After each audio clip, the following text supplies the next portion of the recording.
Hello my friends, it's Danny, and today I am showing you how to make a very simple, family-friendly chicken and broccoli stir fry. Now this meal is perfect for busy weeknights because it is fast, it's easy, and it comes together in under 30 minutes. And I know you all like recipes like that because a couple weeks back I shared my turkey and zucchini skillet and you guys gave it tons of thumbs up and said, can we please have more like this? So this is my effort to get you more of those. You want to take these recipes and pack them in your back pocket so you have a little arsenal of recipes you can turn to when things start to get really busy, but you still want to eat well. I will of course link to that down in the description box below if you want to check that recipe out.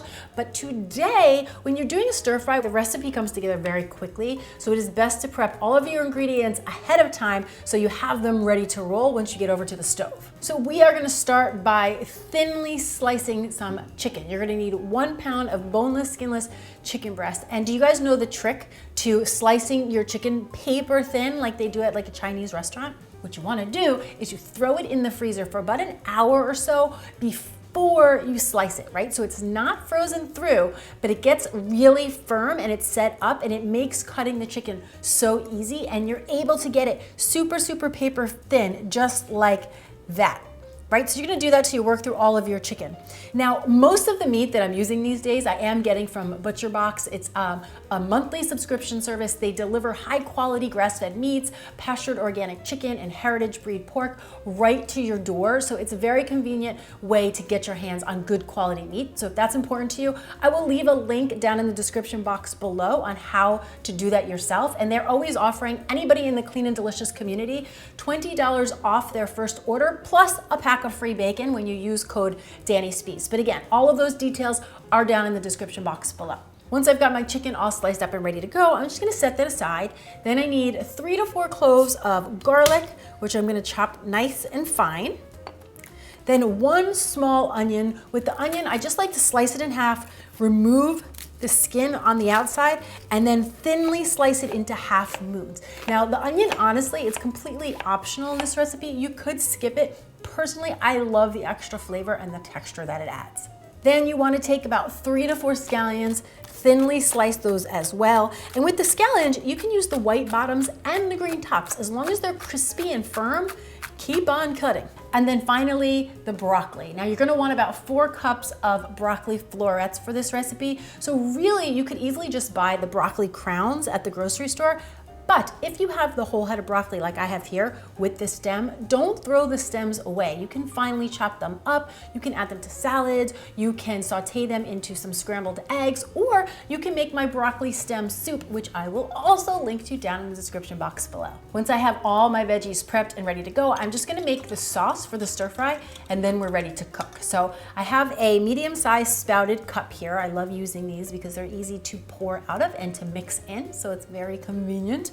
And the first thing we're gonna do is start by making a slurry. Now a slurry is just 2 tablespoons of cornstarch mixed with 2 tablespoons of water, and then go ahead and just whisk that together until all of the lumps are out and you have a nice thick mixture. Now what this is going to do is thicken the sauce. If for some reason you don't have cornstarch or you can't have corn, you can also do an arrowroot powder here. That would work just as well.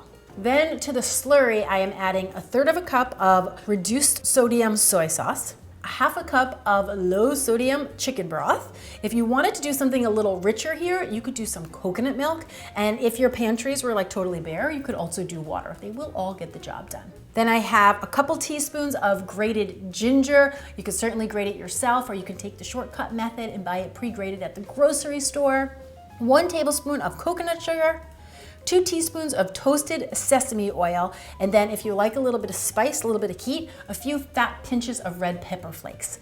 Whisk that all together, and we are ready to cook this stir fry up. From here, you're gonna see it comes together in a flash. So I've got a nice big saute pan heating up over a medium heat. Into that, I'm gonna add about 1 tablespoon of coconut oil.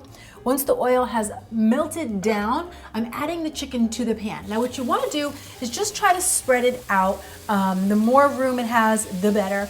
And this is just gonna go for about 2 to 3 minutes on the first side, then we're gonna flip them over, cook it for another 2 to 3 minutes on the opposite side. You really wanna lose that pink color. You want it to turn opaque We're not necessarily looking for it to brown. We just want it to pretty much cook through, which happens very quickly because we sliced it so thin.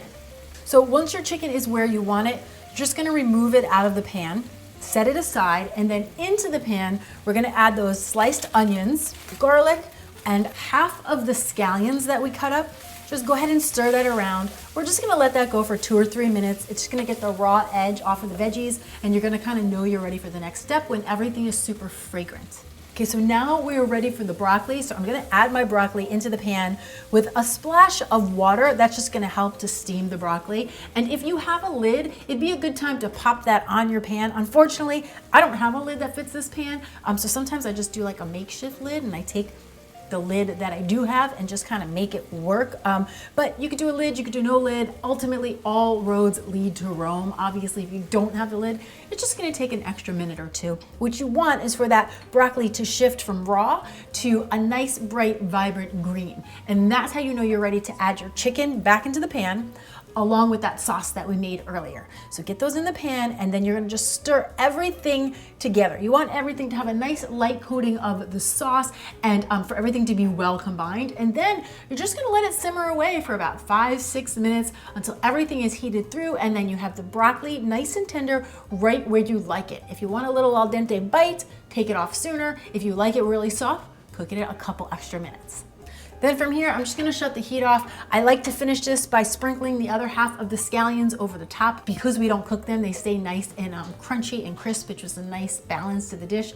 And then I like to serve this over some brown rice, or if you wanted to keep it low carb, you could also do it over some cauliflower rice. This dish makes a great weeknight meal. It's very family friendly, but also remember that it's also delicious as a leftover. So if you wanted to, you could easily add this recipe to your weekend meal prep and then package it up into little containers as a really delicious lunch for during the week. So many options. So now, of course, I'm super excited to see what you do with it. When you get in the kitchen and cook it up, don't forget to snap a picture and then tag me on Instagram and on Facebook, and use the hashtag Cooking with Danny. That's a new one. You could also do hashtag Clean and Delicious, but we're gonna start a new one, Cooking with Danny, so I can see all of the clean and deliciousness you're whipping up in your very own kitchens. And my dear friend, if you haven't already, please take a moment to subscribe, like, and share this video with anybody else you know who wants to make healthy eating easy. Thank you all so much for watching. I'm Danny Spees. I will see you back here next time with some more clean and deliciousness. Cheers! Hello, my friend. What the fripp?